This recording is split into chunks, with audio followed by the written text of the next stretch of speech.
Olá, meu amigo, minha amiga, muito obrigado por vocês estarem aqui no nosso Portal do José. Hoje, com muitos temas importantes, situações estão sendo reveladas para o povo brasileiro, num momento muito nevrálgico para o Brasil, porque quando todos nós, em canais como o nosso Portal do José, imaginavam, que nós trataríamos de temas do presente e de algumas situações que são projeções para o futuro, para resoluções de problemas brasileiros, eis que a tampa do bueiro que escondia muitas situações do governo anterior está sendo aberta. E aí, sempre tem um papel pedagógico da gente tratar dessas chagas, dessas situações todas que aconteceram contra a nossa sanidade física, a nossa sanidade mental, a imagem do Brasil perante o mundo, o Estado brasileiro, o futuro da nossa pátria.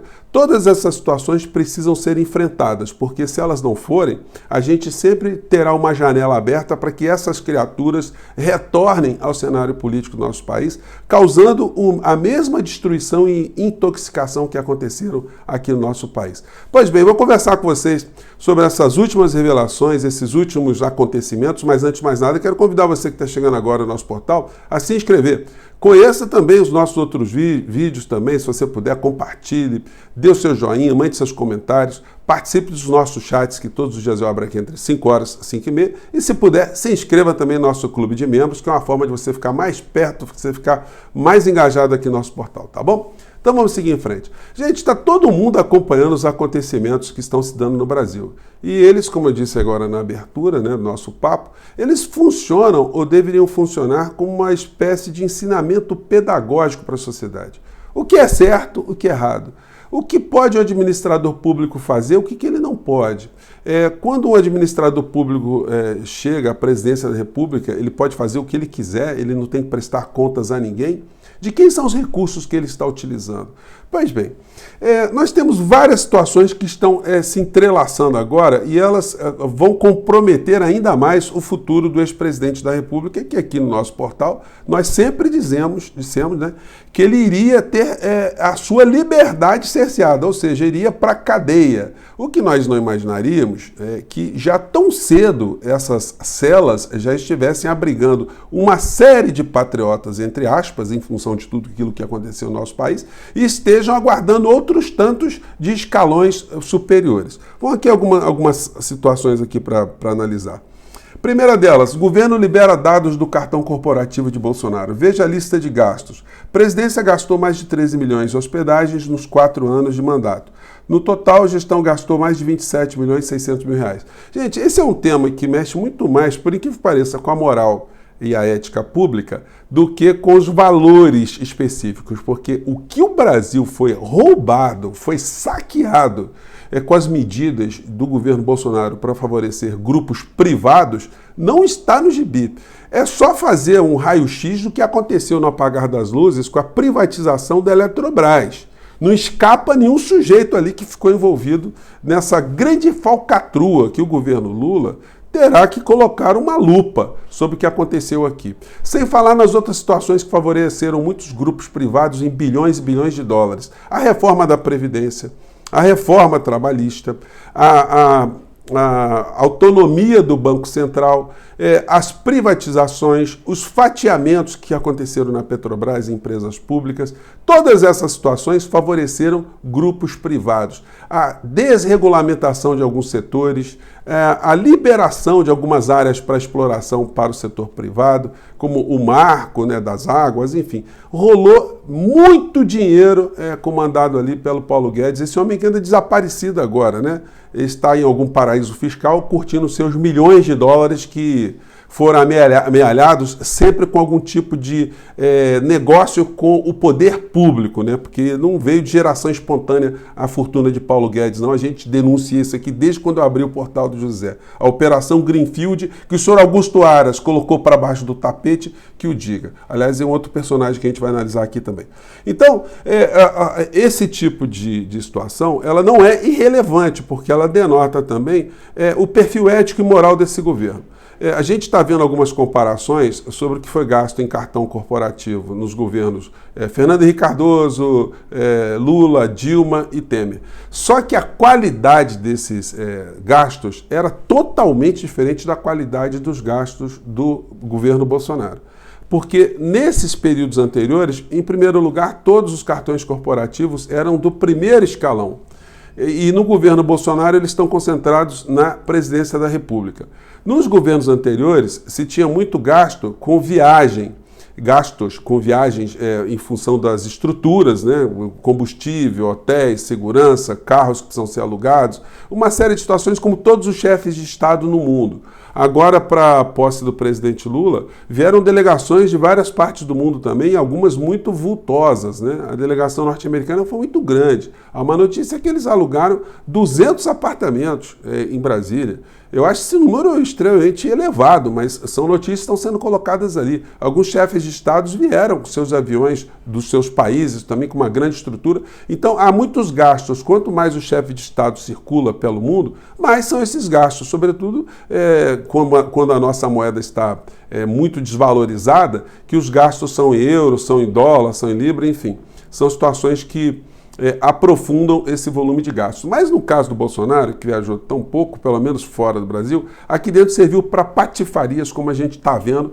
São gastos absolutamente injustificáveis, gastos que ele não tem, não existe ser humano que consiga provar que gastou 18 mil reais numa padaria num dia. Vai vender pão assim, a não ser que tinha panfletado pão, né? Para as pessoas. Então, essas situações elas vão comprometer mais o Bolsonaro ainda e vão colocá-lo ali mais próximo da cadeia, que muita gente ainda não acredita que irá acontecer. Vamos aguardar, porque, como eu disse para vocês, depois que ele fosse descartado, que ele não tivesse mais poder político, poder econômico, poder de absolutamente nada, ele seria esmagado e, como eu disse para vocês ontem no nosso último encontro, até mesmo a grande mídia já começa a colocá-lo de uma forma mais esmagada, né, no canto desse lixo, prensando cada vez mais ele para baixo. E essa situação se aprofundará na medida que outras situações forem reveladas, como essa aqui. O Anderson Torres diz que o WhatsApp foi clonado, não aceita a ligação. Gente, dá para acreditar nisso? Um cara que foi ministro da área de segurança pública, né, da Justiça, delegado da Polícia Federal, tem o telefone dele clonado, e aí... obviamente, se foi clonado é porque ele vai alegar mais à frente que as coisas que foram encontradas ali não são de autoria dele, né? E uma das consequências da sua prisão agora, aliás, ele disse que ia voltar para o Brasil e ainda não voltou, né? Estamos aguardando ansiosamente que ele chegue logo para ser preso. E o seu telefone celular vai ser periciado. Muitas imagens ali, muitas conversas devem estar sendo apagadas, mas nós esperamos que a perícia consiga recuperar muitas dessas falas, porque elas serão muito mais reveladoras, além do documento que foi apreendido na casa dele, uma espécie de manual do golpe. Como é que alguém da Polícia Federal, da Ministra da Justiça, recebe um manual do golpe e leva para casa de recordação com outros documentos? Que outros documentos são esses que estão na casa dele, né? Aí sai com essa desculpa estapafúrdia que era um ato inocente. Diante de tudo que aconteceu, ele tem explicações muito grandes e graves a dar à nação. Então vamos aguardar a chegada, porque teremos nessa novela capítulos extremamente trepidantes e ardentes. Decreto golpista previa comissão revisora das eleições e quebra de sigilo de ministros do TSE. Gente, do ponto de vista jurídico, é um lixo total isso, tá? Mas o golpista não precisa de um verniz jurídico. Ele só precisa ter a vontade e a força para romper com o Estado de Direito. E esse tipo de peça que foi apreendida na casa do senhor Anderson Torres é apenas uma vestal, né? Para que ele pudesse, para que se pudesse fazer essa ruptura institucional e os canjicas, como eu sempre disse para vocês, né, agora os patriotas que estão presos, pudessem reverberar isso pelas redes para dar essa legitimidade ao golpe. Que, como a gente disse para vocês, nunca houve condições objetivas de acontecer aqui no nosso país. Bolsonaro gastou 55 mil em padaria em um dia após casamento de Eduardo. Gente, é muito pãozinho, né? Como é que ele explica isso? Não vai explicar. Eu fiz 16 representações contra o governo Bolsonaro, que foram parar lá na dona Lindora Araújo, a senhora Lindora Araújo, e sou Augusto Aras, né? Eu sou apenas mais um cidadão que fiz essas representações. Algumas estão vindo como respostas agora. Mas, diante desses fatos novos, eu vou reforçar novas representações, porque a patifaria foi muito grande. Quantas vezes eu denunciei aqui, e fiz as representações também junto à PGR, que o presidente da República, ele usava a máquina pública para fazer campanha eleitoral antecipada para seu benefício pessoal. É só vocês olharem, às vezes marcava ali uma ponte de madeira para inaugurar em determinado local, e de repente ele terminava a noite num culto evangélico com trocentos pastores, pessoas que estavam ali fazendo proselitismo eleitoral. Eu nem vou colocar a imagem para vocês, só essa aqui no fundo já mostra, né? E sempre com cobertura da TV pública. Viagem ao Amazonas, presidente Jair Bolsonaro participa da consagração de pastores em Manaus. Isso é coisa de interesse público, mas são muitas, gente, muitas cenas. Se vocês pegarem assim na internet, Bolsonaro distorceu o decreto de Lula durante discurso homofóbico em igreja. Era sempre isso. O Bolsonaro em algum lugar, sempre com dinheiro. Algumas vezes ele acabava indo sem nenhum tipo de agenda oficial. Era apenas uma visita para um périplo religioso para fazer proselitismo político em seu favor. Graças a Deus, já que estamos falando em religião também, né? Esse período acabou. Nós não vamos ver mais esse tipo de patifaria, esse tipo de mau uso do dinheiro público para fins pessoais, misturando política com religião. O Estado é laico, cada um tem o direito de professar a fé que quiser. E mesmo um chefe de Estado, o momento dele de ter o seu encontro com Deus é uma coisa de natureza privada, não é para fazer proselitismo político, fazer mau uso disso. Como vergonhosamente a gente assistiu ao longo desses anos todos aqui no Brasil, sem nenhum tipo de reprimenda. Mas agora, com esses dados todos, né, vamos cobrar do ex-presidente da República esse tipo de gasto que foi feito indevido. Usar a máquina do Estado brasileiro para ficar fazendo visita a templo, ficar se encontrando com o pastor. Qual o propósito disso, né? Eu acompanho a agenda do Bolsonaro, né, muitas vezes e mostrei para vocês como ele recebia essa gente, né?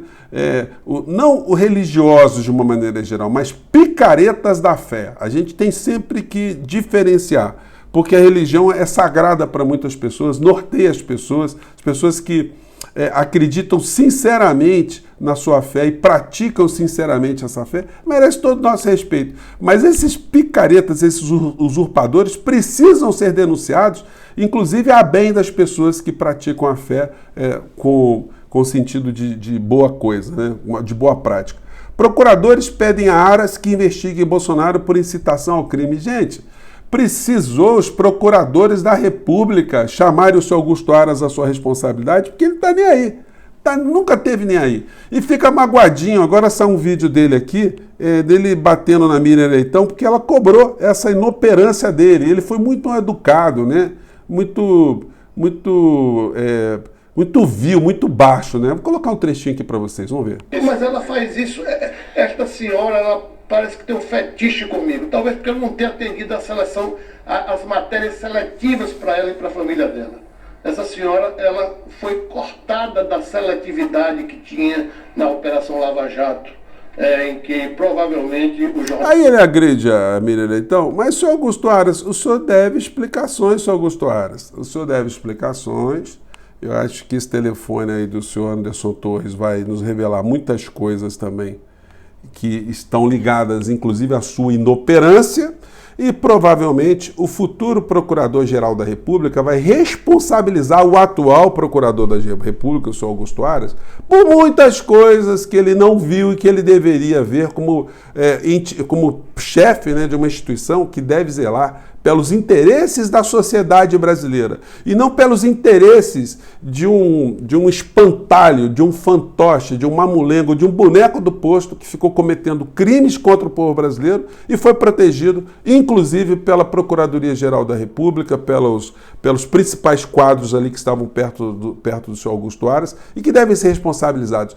Infelizmente, o crime de prevaricação no nosso país é um crime que a pena é muito baixa e, levando isso em consideração, é que muitas pessoas no nosso país cometem esse crime com a maior desfaçatez. Uma das missões do futuro Congresso Nacional é elevar a pena para os crimes de prevaricação, para que esses criminosos que protegem outros tantos criminosos não façam deboche do povo brasileiro como eles fizeram durante esses últimos 4 anos. Gente, eu fico por aqui. Mais uma vez, um grande abraço. Mais tarde eu volto com vocês, tá bom? Tchau.